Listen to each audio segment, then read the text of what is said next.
Bună dimineața, stimați telespectatori! Un oaspete deosebit astăzi la DC News Live este vorba despre excelența sa, ambasadorul Armeniei la București, domnul Sergey Minasyan. Good morning, Your Excellency. Welcome to DC News. Bună ziua. Good afternoon. Nice to see you. Thank you for your invitation. Thank you for coming to our studios today. Your Excellency, Romania is facing a huge crisis in this very moment with the coronavirus situation. People put it aside. We have a number of infected people which is growing every hour. The economy is already on the point to fail. Well, it's not only to Romania, it is happening in many other countries all over Europe now, after it happened in China and Iran. What is the situation in your country? Yes, you are right. Romania is not the only country that facing with this global disaster. And you mentioned Iran. Of course, this is a country that are neighboring of Armenia. And unfortunately, we witness that there are thousands of cases of coronavirus in our neighboring country. So that's why our government at the beginning of March decided to close borders with our southern neighbors because of some political and geopolitical circumstances.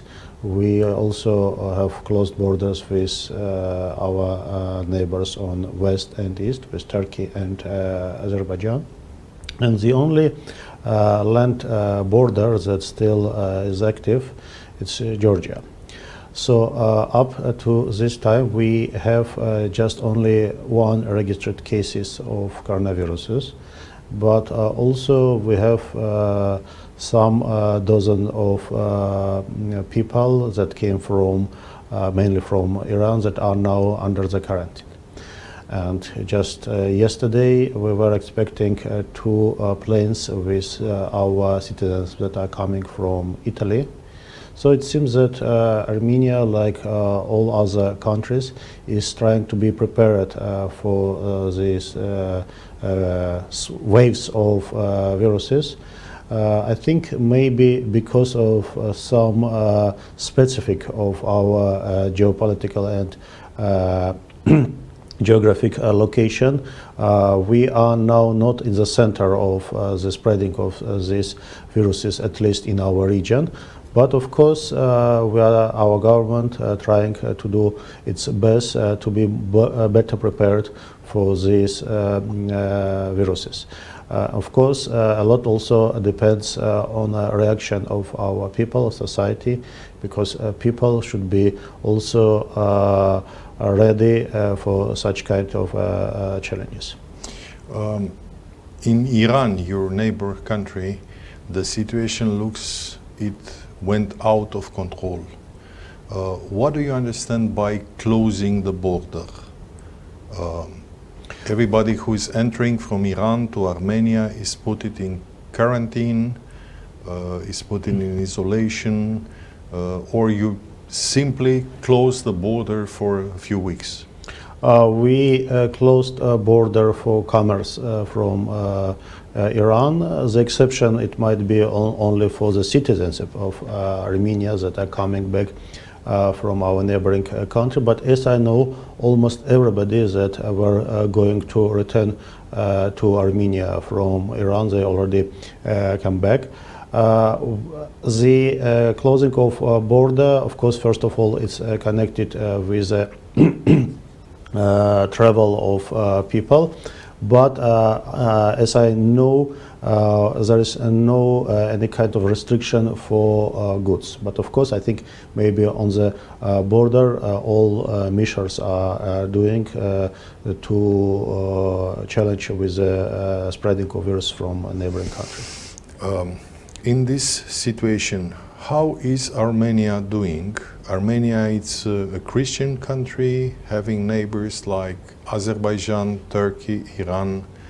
and it's a former Soviet Union republic. What is your international relations now with Russia and all the countries around you? Yes, you are right. We are not only a very old Christian nation. Very old. We are the first nation in the world that actually adopted Christianity as a state religion at the very beginning of the 4th century. So that's why this factor is very important, and it's played a very huge role during the whole history of our nation, especially during the periods when we lost our independence. However, this factor actually doesn't play any restriction role in our relation with majority of our neighbors on the Greater Middle East. We have traditional Armenian communities in almost all Arabic countries and Iran, and we have, I would say, brilliant relation with all these countries. Armenian communities in Islamic countries traditionally played very important role in economic and cultural life of these countries, and it still plays important role in our bilateral interstate relations. But also, as you said, Armenia is a post-communist and post-Soviet country, and we have traditionally good relation with almost all former post-Soviet republics, now independent states. We have excellent relations with our northern neighbor Georgia. We have a good relation with Russia when we have the biggest Armenian diaspora community in the world, according to some estimates, maybe up to 2 million of people. We have big Armenian community in Ukraine, about maybe 200,000 or 300,000, and we had traditionally small but visible Armenian communities in Central Asia countries. From economic point of view, Armenia has very strong ties with Russia and some other countries of so-called Eurasian Union, and also traditionally because of especially taking into account some geopolitical and military threats that Armenia facing in our region, we have quite a productive military ties also with Russia and some other countries of so-called CSTO bloc. But taking into account this factor, also Armenia doesn't want to be involved in any kind of geopolitical competition in our region, or or that actually influencing by involvement of other great powers. Don't forget that we also have very big Armenian communities in United States and in France, two important countries of the NATO bloc, and two countries that are really supporting Armenia on the various spheres of our international and economic activity abroad. What about the Armenian community in Romania? We know we have some political figures like Varujan Vosganian and Varujan Pambukcian. I'm honored to know maybe the best doctor in his field, Dr. Gemidjan, with the thyroid diseases, but there are much more Armenians, bright Armenians in our country. Armenian community in Romania is a very unique community. I could say that maybe it's one of the oldest Armenian communities in Europe, and actually the cultural and historical heritage of Armenians here is really very huge. But the most important factor is that Armenians already played a very important role in the cultural, economic and political life of your country, and always enjoyed full support from the government and from society of Romania.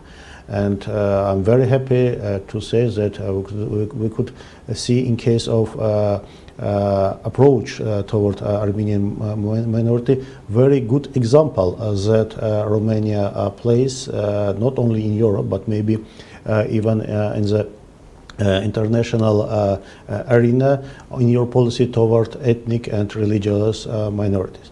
You mentioned two Varozhans. One of them, Varojan Voskanyan, he came from such kind of revolutionary generations. He came to the politics in Romania immediately after the Romanian Revolution, and he is still a visible figure for almost 30 years. That's right. And he became a politician in the, I would say, some Romanian political sphere. While the another version, he represents now the position of Armenia in the Romanian parliament, but also you know that he is a leader of a minority group in the parliament, consists from 1880 MPs. And the fact that Armenian minority numerically is not so big, but it's representative as a leader of a minority group, also a very nice example of approach toward Armenians in your country. And of course, the role of Armenian community is very important as a bridging between our two states. Historically, from the First World War, First Republic of Armenia and Romanian Kingdom, we had political contacts. Actually, we were allies during the First World War. Romania was one of the first countries that on the state level provide asylum for Armenian refugees after the genocide in Ottoman Empire, and a lot of Armenian military and political leaders they found soul here in Romania after the collapse of First Republic. And the most symbolic fact that also Romania is the first country that established diplomatic relations with new independent Republic of Armenia, the Third Republic of Armenia, in December 1991. And of course, it's understandable that the very important factor in that recognition and establishment of diplomatic relation was the role of Armenians, Romanian Armenians here. Political life in Romania is very full. It's a very Latin country. Even now we don't have a government. Maybe we shall have a government. The president was elected with a huge number of votes, but now is not very well received due to the coronavirus by the people who voted for him. Anyway, it's a huge political life, unfortunately, some people would say. How is Armenia doing? Are you more set, more calm, more facing more to the reconstruction of the country, or it's a little bit like Romania when the new party which is coming in power is trying to destroy everything the previous party have done? Maybe now Armenia not in the radars or news makers, but maybe you remember that almost 2 years ago, in April-May 2018, a velvet revolution took place in Armenia, and a new political elite came to power. But that was a velvet revolution without any kind of violence. And as a result of that, for almost these 2 years, we have a new government that now is going ahead with a quite ambitious program of, first of all, domestic, political, economic, and institutional reforms. And we hope that we'll be successful in this our endeavor. Political life now in Armenia, it's not so active in the sense that actually we had a new parliamentary, the last parliamentary election at the end of 2018. So in the coming 1-2 years, we actually we are not planning to have any kind of major political events, but now our government is preparing for a constitutional, for some referendum that would open a way for maybe more reform, especially in the sphere of judiciary and relation between different parts of state apparatus. And those things are going on without the reluctancy of the social society in Armenia, of the people. I mean, everybody is agreeing with those reforms? Well, we have a position that, of course, just by the fact that it's a position shouldn't be agreed with the steps of the government. But don't forget that the current ruling party, they received very huge support as a result of latest parliamentary elections, almost 70%. So, of course, this was a very important fora for the new government in its steps in its domestic and economic reforms. What is going on with that region, which was very active in the 90s, the Nagorno-Karabakh region? The most important thing that now we are expecting the elections that should hold in Nagorno-Karabakh on March 31st, presidential and parliamentary elections, and which is important in case of Nagorno-Karabakh Republic, that will be competitive and free elections. We have very strong electoral campaign from all candidates for presidency, and the competitiveness is one of the most visible indications of the growing democratic processes in Nagorno-Karabakh. But of course, besides the democratic transition of this non-recognized republic, another important factor for this region is attempts of international community, first of all so-called Minsk Group co-chairs headed by France, Russian Federation and United States, to accelerate the negotiation format, to accelerate negotiations for a peaceful settlement of this quite a prolonged ethno-political conflict. About 1.5 months ago, there was a meeting of two ministers of foreign affairs of Armenia and Azerbaijan under the auspice of Minsk Group co-chairs, and there were some statements concerning this process, and we hope that by the support of international community, more or less sustainable ceasefire regime will be established on the front line that would allow all countries, all sides that are involved in this conflict, I mean Armenia, Nagorno-Karabakh and Azerbaijan, to go further in the efforts for final peaceful resolution of this conflict. How are the relationships between Armenia and Romania, between Yerevan and Bucharest? As I already said, the fact that Romania was the first country that established diplomatic relations, it helped. It's really helped, but we now we have quite a growing dynamic of our political dialogue. And of course, this is a very important element. I think that some more predictability in the domestic life of Romania as well as in Armenia will also allow to activate our economic cooperation. And which is not very high now. It's not very high, and this is I think the most important sphere when we should pay attention, both Yerevan and Bucharest.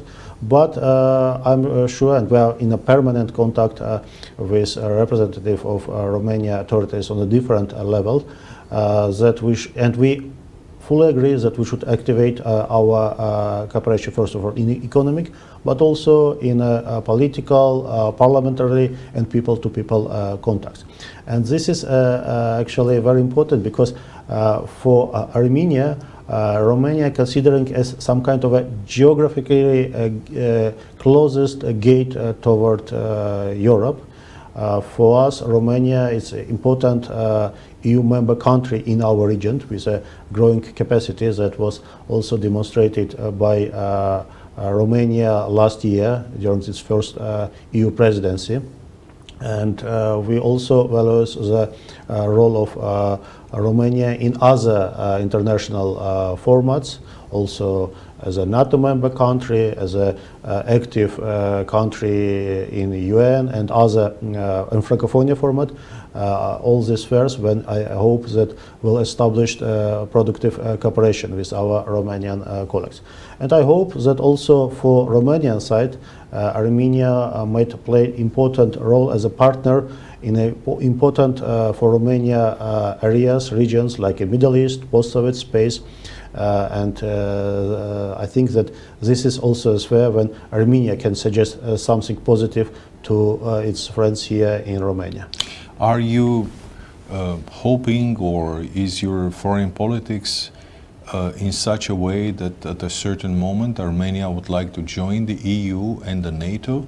I know your neighbor country, Georgia, made a clear statement about those things, and especially about NATO. Concerning EU, we are now on a very important stage of the finalizing the new framework agreement that was signed still in 2017. And by the way, Romania was one of the first, Romanian Parliament was one of the first that ratified it in 2018, which creates now a very solid basis for our cooperation with European Union.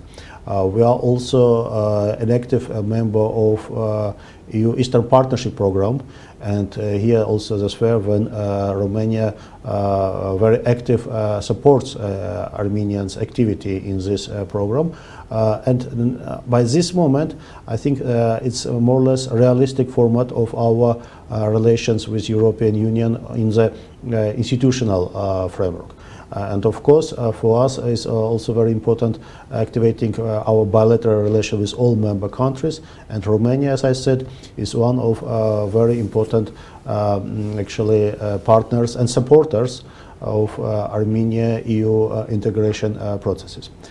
Concerning NATO, we have very active cooperation and contacts with the leading NATO countries, but unfortunately, due to some historical and geopolitical circumstances, first of all, the position of our neighboring country towards the non-recognition of Armenian genocide of 1915, their military and politically support of neighboring Azerbaijan in the Nagorno-Karabakh conflict.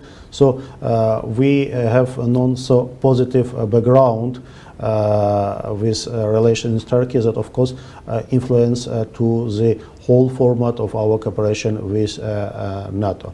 However, Armenia also is active member of many peacekeeping operations under the auspice of North Atlantic Treaty Alliance, and Armenian peacekeepers they were in they are in active actors in peacekeeping operation in Iraq, in Kosovo, in Afghanistan, and this is also very important spheres, and I hope we will have some activization also with Romania as an active NATO member country in the wider Black Sea region. So you go step by step, trying to have very good relations with everybody who is possible among your neighbors, but you're also going step by step towards the West, the EU, the NATO, keeping good relations with Russia and focusing on your own development. From the very first days of our independence, Armenia's foreign policy, I would say, visiting card was trying not to play on contradiction between important great powers or external actors, but try to combine the interest of all its partners on international area. So the balanced approach toward all our partners in political, economic, security spheres is very important for Armenia, especially taking into account the geopolitical and geographic realities that Armenia has and will have for a predictable future. It's almost a miracle. Your country survived in conditions which were not during the times very friendly. And you managed to preserve your culture, including your Christianity. By the way, you have a very nice church, Armenian church. It's one of the referrals here in Bucharest. Is that church submitted directly to the church in Yerevan? Or, by the way, how are the relationships between our two sister churches, the Romanian Orthodox Church and the Armenian Orthodox Church? I could say that maybe it will be not so strong if we say that they have brilliant relations. And our bishop here, he has a very active collaboration and cooperation both with Romanian Church, but also we here in Transylvania have a small community of Armenian Catholics. Interesting. And, yes, it's they came from mainly from Moldova. Yes. And Moldova Bukovina, has also yes, a Catholic minority. And Bukovina. Yes. At the end of 17th and beginning of 18th century, and they had to be converted in Catholicism there, and in Transylvania, in Gerla, Armenopolis, and Dumbrovia. Gerla, it's Armenopolis? Yes, yes. We have maybe two biggest Armenian Catholic churches in the world.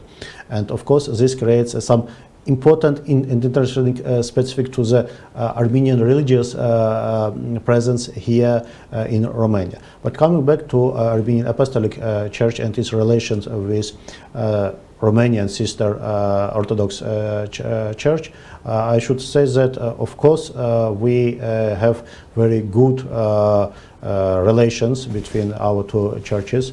Romanian state also supports the activity of Armenian Apostolic Church here in Romania, and we have here almost 24 of Armenian churches in Romania. 24 of Armenian churches? Yes, and some of them actually acting.